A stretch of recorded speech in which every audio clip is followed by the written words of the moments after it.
Hola colega médico, vamos a estudiar el lóbulo parietal. El lóbulo parietal ocupa la parte media y superior de los hemisferios cerebrales. ¿Cuáles son los límites del lóbulo parietal? El límite posterior corresponde a la cisura perpendicular externa o parieto occipital. El límite anterior corresponde a la cisura central o cisura de Rolando. Su límite superior corresponde al borde superior de los hemisferios cerebrales. Y el límite inferior corresponde a la cisura lateral de Silvio. Este lóbulo tiene forma cuadrilátera. Por tal motivo tiene dos caras, una cara lateral o externa, una cara medial o interna. La cara lateral del lóbulo parietal se denomina la circunvolución parietal ascendente o poscentral. Es una circunvolución en posición vertical. Su límite anterior corresponde al surco central o surco central de Rolando. Su límite posterior corresponde al surco postcentral de Rolando. Su límite superior se relaciona con el lóbulo paracentral. Su límite inferior corresponde al opérculo rolándico. El extremo superior de la circunvolución parietal ascendente se relaciona con el paso frontoparietal superior en el lóbulo paracentral. El extremo inferior se une con la circunvolución frontal ascendente para formar el opérculo rolándico o pliegue de paso frontoparietal inferior. En la cara lateral del lóbulo parietal se identifica la circunvolución parietal superior. Es una circunvolución con dirección anteroposterior y forma parte del borde superior de los hemisferios cerebrales. El límite anterior corresponde a la circunvolución parietal ascendente. El límite posterior corresponde a la cisura perpendicular externa. El límite superior se relaciona con el borde superior de los hemisferios cerebrales y el límite inferior corresponde al surco interparietal. Por delante se relaciona con la parte superior de la circunvolución parietal ascendente y en la parte posterior, a través del pliegue parieto occipital, se relaciona con el lóbulo occipital. En la cara lateral del lóbulo parietal se localiza la circunvolución parietal inferior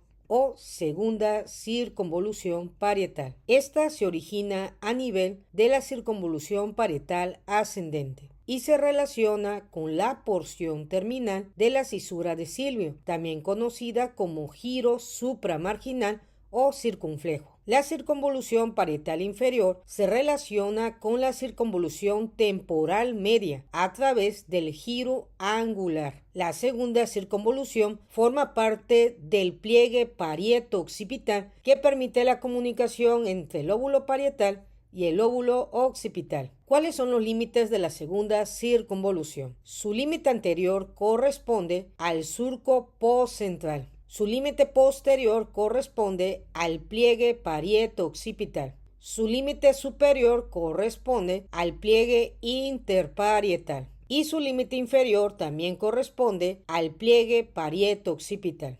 En la cara medial del lóbulo parietal localizamos al lóbulo cuadrilátero. Este lóbulo se localiza por delante de la cuña. Se encuentra delimitado en su borde superior por el borde medial de los hemisferios cerebrales. Su borde inferior corresponde al surco subparietal. Límite anterior corresponde al surco subfrontal o calloso marginal. Y su límite posterior se relaciona con la cisura perpendicular interna. En la cara medial del lóbulo parietal encontramos el lóbulo paracentral. El lóbulo paracentral se origina en el extremo superior de la circunvolución frontal y la circunvolución parietal ascendente, conformando el pliegue curvo frontoparietal. ¿Cuáles son los límites del lóbulo paracentral? Su límite superior corresponde al borde medial de los hemisferios cerebrales. Su límite inferior corresponde a la circunvolución del cuerpo calloso. Su límite anterior corresponde a la circunvolución frontal interna. Y su límite posterior corresponde al lóbulo cuadrilátero. A continuación vamos a estudiar las áreas de Brockman del lóbulo parietal. El área somatosensorial primaria, también conocida como área 3-1 de Brockman,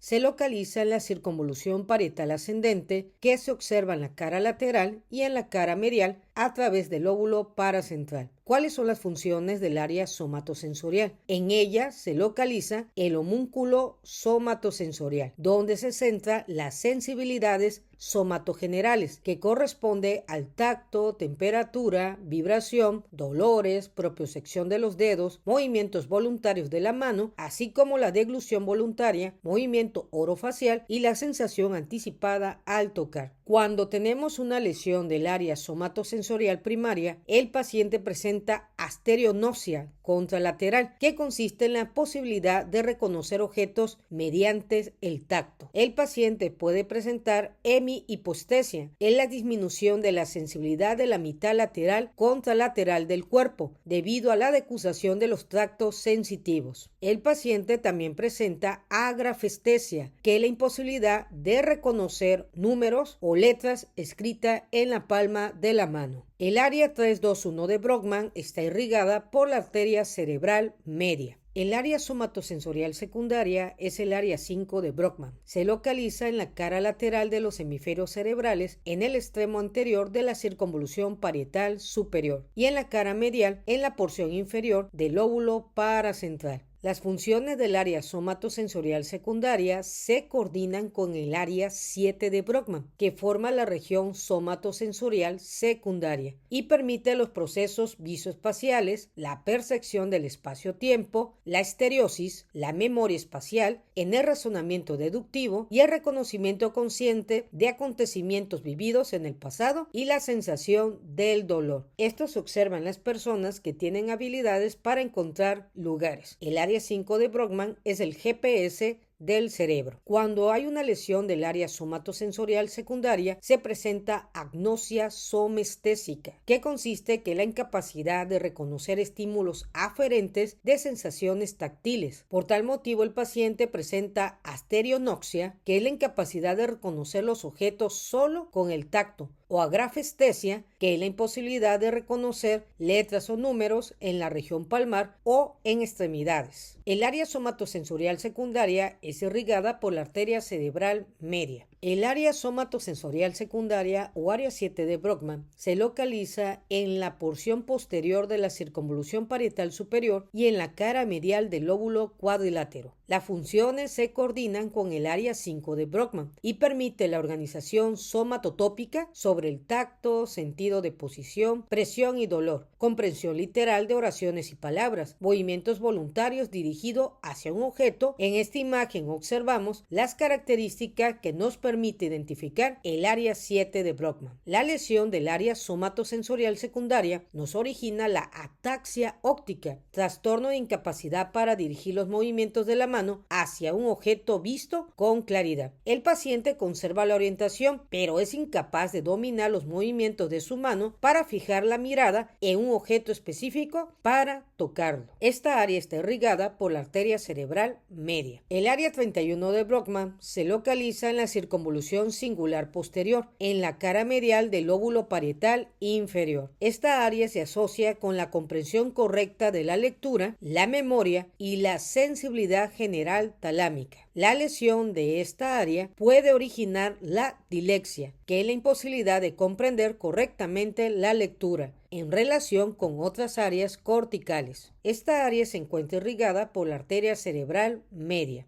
La zona angular se localiza el área 39 de Brodmann. Exactamente se localiza en el pliegue angular ubicado en la encrucijada entre el lóbulo parietal, el lóbulo temporal y el lóbulo occipital. La función importante de esta área corresponde a la comprensión de palabras y producción de discurso significativo, habilidad que se desarrolla más en el hemisferio izquierdo. La lesión de esta área origina la fascia sensitiva de Wernicke, que consiste en que el paciente, aunque escuche y tenga apropiadamente el área de Broca, no va a poder emitir un discurso apropiado, porque es la parte sensitiva del diálogo. La correlación clínica, un daño en el área 39, origina que la persona no pueda comprender conceptos ni denominaciones. También se origina la fascia transcortical sensitiva. Esta área está irrigada por la arteria cerebral media. En la zona supramarginal se localiza el área 40 de Brockman, que se localiza en el giro supramarginal o circunflejo, ubicada en la encrucijada parieto-temporo-occipital. Las funciones relacionadas con el área 40 de Brockman es el procesamiento de información multimodal, conceptos, relaciones y fonología de la lectura. La lesión del área 40 ocasiona que la persona no pueda originar conceptos